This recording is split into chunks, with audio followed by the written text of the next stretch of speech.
নয়ন চাচা যান, লোকজন যায় কই? ওই যে 5 নাম্বার বিল্ডিং এর যে শিকদার সাহেব আছে না, হ্যাঁ, তো বিশাল মোষের মতো একটা গরু কিনছে। মোষের মতো। হ্যাঁ, কত দিয়া? 6,40,000। শিকদার 6,40,000 দিয়া গরু কিনছে? চাচা যান, আপনার মান সম্মান কিচ্ছু থাকলো না। আরে আমার মান সম্মান কি এত সহজে যায় নাকি? কি করবেন তাইলে? আমি চৌধুরী আর ও হইলো শিকদার। আমি ওর সাথে ডবল দাম দিয়া গরু কিনুম। আমি 14 লাখ টাকা দিয়ে গরু কিনুম। এখন আর দেরি করা যাবে না।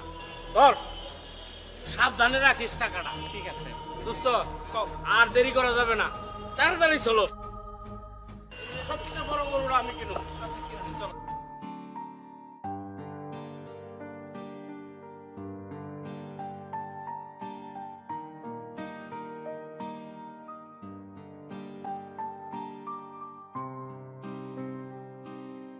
এই তো, হে। আরে আসো তো, আসো।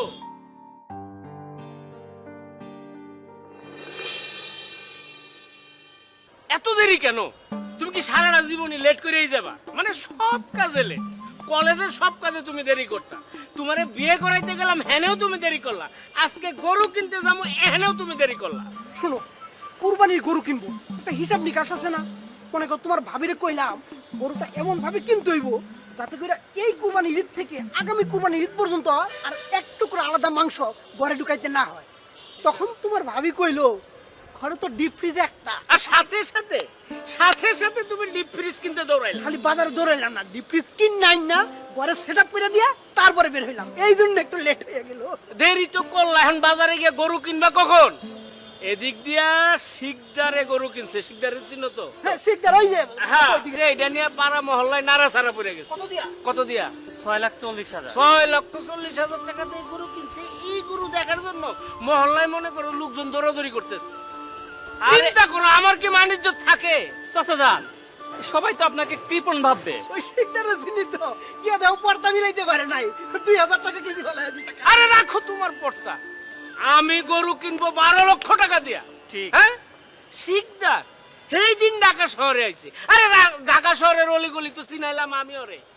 ও আজকে ও গরু কিনা পাড়া মহল্লা একটা নাড়াচাড়া দিয়ে দিচ্ছে। এমন গরু কিনবো মাতিজা, সেরা গরু কিনতে হবে। বাজারের সেরা গরু কিনুম, 12 লক্ষ টাকা দিয়ে গরু কিনুম, বাজারের সবচেয়ে বড় গরু কিনুম, এমন গরু কিনুম যাতে মহল্লার সব ছেলে বুড়া মহিলা পরিবার সবাই শ্বশুর কইরা আমার বাসার সামনে এসে হাজির হয় আমার গরু দেখার জন্য। বুঝতে পারছো? আমার নাম হইলো চৌধুরী।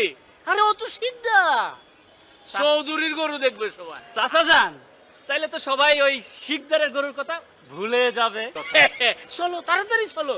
এই দোস্ত, আমি আমার কথা কইলাম, সেও তার কথা কইলো, কিন্তু দোস্ত তুমি তো কিছুই কইলা না। তুমি কি কিনবা? দোস্ত,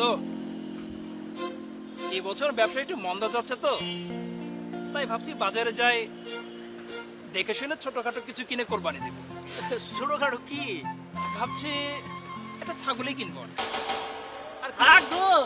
ছাগল এটা কোনো কথা বন্ধু? তুমি আমরা তো তিনজনে একসাথেই চলাফেরা করি। ও তো বড় গরু কিনবে আর আমি তো শিকদারের চাইতে বড় গরু কিনবো, আর তুমি একটা খাসি কিনবা। এটা তো শোনো, তুমি যেরকম চিন্তা করতেছো বড় কুরবানি কিনে রেকর্ড করবা, মানে বড়র দিক থেকে, ও রেকর্ড করবে ছোটর দিক থেকে, মানে পেছন দিক থেকে আর কি। ঠিক আছে, বুঝতে পারছি ব্যবসা বাণিজ্য খারাপ যাইতেছে বন্ধু। তুমি প্রয়োজনে আমি কিছু টাকা তোমার ধার দিতেছি, তাও মানে মহল্লায় বাণিজ্য নষ্ট করো না। তুমিও একটা বড় দেখে গরু কিনো। আমি প্রয়োজনে ডিপ ফ্রিজটা কদিন পরে কিনতাম।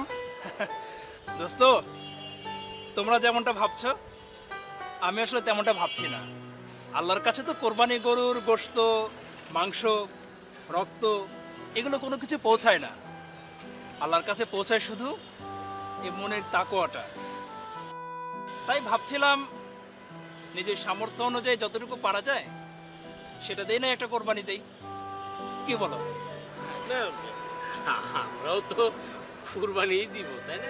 হ্যাঁ হ্যাঁ হ্যাঁ, চলো দেরি হয়ে যেতেছে তো, আরে পাওয়া যাবে না পরে। চলো হাঁটি। হ্যাঁ